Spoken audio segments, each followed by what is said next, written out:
Welcome back to my YouTube channel. Are you planning to travel to one of the European countries and you are wondering what must you have before you start the application process?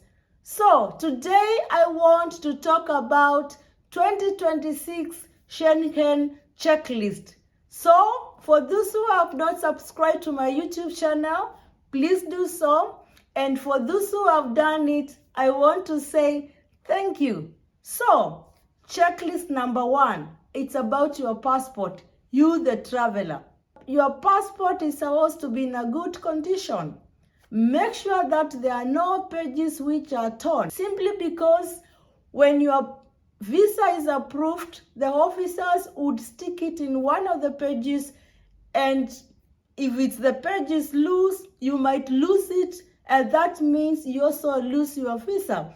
And when you are entering into the foreign country, it's gonna be a problem to you, because without that visa, you cannot enter.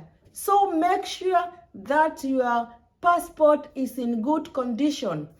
Another thing about the passport, make sure that at least it has 3 months to expire after your intended trip. This is because, let's say for example, you travel to that foreign country and then something happened, an accident, or you got sick and you had to be admitted in a hospital, and then being in the hospital for a longer time, such that the time you're supposed to go back to your country and you find that already your passport is expired.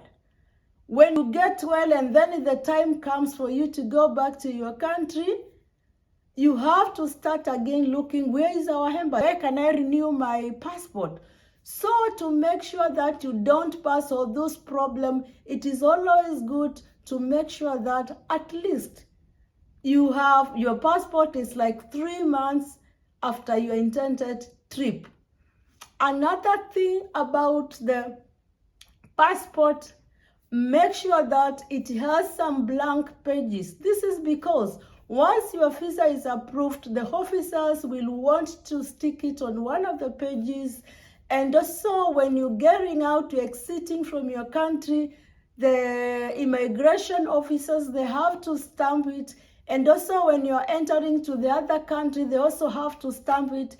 And coming back, it's the same process. So you have to have at least 5 blank pages on your passport. Checklist number 2, it's about the passport photo. Once your visa is approved, they're supposed to stick also photo, and then they stick it on your passport. What are the requirements of this photo? Because it's not just any photo. 1, it's not supposed to be more than 6 months. 2, it has its own requirements, and I think according to every country, they have some requirements, but I want to talk about the Netherlands, and it's 4.5 centimeters by 3.5 centimeters. And make sure that it's the background is clear, it's white and clear, and there are no shades, there are no marks. And again, don't wear glasses. Just go to any studio and say, give me this and this, and give me this measurement.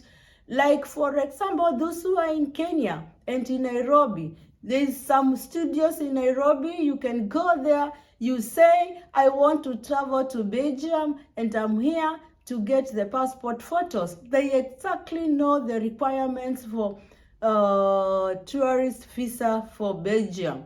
They exactly know all the requirements for every country. So make sure that you will search well where you can get the right photos. Checklist number 3, it's about the application form. Actually, this is where most people mess up. Something simple like misspelling your name, for example, or your host name. For example, let's say I'm your host and my name is Pauline.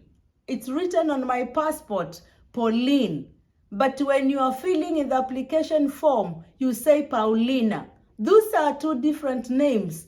Even if everything else matches, but the name doesn't match, simply because of one letter, R and he, that's definitely a rejected visa.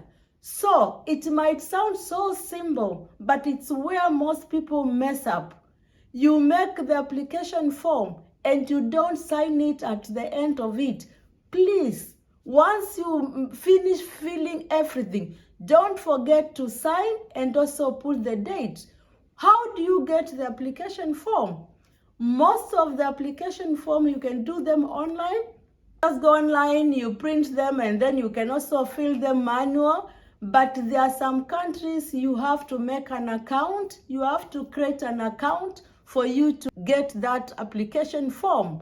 For example, the Netherlands, you have to go to their website, IND, and then you search for Schengen Netherlands application form, and then they will give you the steps. Once you create the account, they will take you to where the application form is. There you have to fill it online, and then after you finish, you download it, and then you can sign it. Then another thing about the application form, it's make sure that you read well the questions. Don't fill things you don't understand. The good thing with this application, especially when you are filling online, you can pause, you can save what you've done, and then you can go, you look for the information, and then you come again and continue with your application. For example, they will ask you, who is going to sponsor you? There's a place you're supposed to say yourself or your host or who is your sponsor. But you see, some people, they don't understand well. If you don't understand that question, on next to that question, there is always a mark. When you press that, it will bring all the explanation about that question. Go through it, you read well, and you understand, then go back and fill the right answer. Checklist number 4, it's about travel insurance. For Schengen visa, at least travel insurance must cover not less than 30,000 euro. Don't make a mistake of, just going to one country to be covered by 10,000 euro. No, they say at least the list is 1,000 euro in the whole Schengen area. So make sure that you go to the right and genuine insurance companies and you get your traveling insurance. And in case your visa is rejected, some of those insurances, they refund your money. Although it's not 100%, they do it 8%. But it's better you lose 20% and you get your visa than going to take a fake insurance and then you don't get your visa simply because of that. Checklist number 4, it's proof of accommodation. Are you going as a tourist? Are you going as a student? Are you going to visit a family, a spouse? If you are going as a tourist, they want to have the booking reservation for the hotel. They want to have its Airbnb. They also want to see the bookings.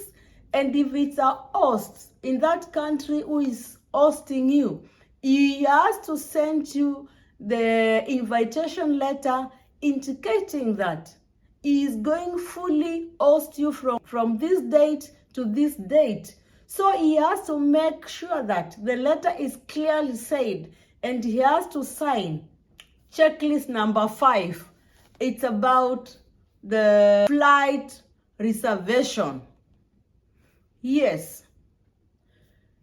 Make sure that you get genuine flight reservation. Nowadays, you can get dummy reservation. You don't have to purchase the whole ticket reservation. And also this dummy, I think they cost between 1,000 Kenyan shillings to 1,500 Kenyan shillings. So it's better you pay 1,500 shillings and you make sure you present a genuine flight reservation than just going to get something which is fake. and then you don't get the visa.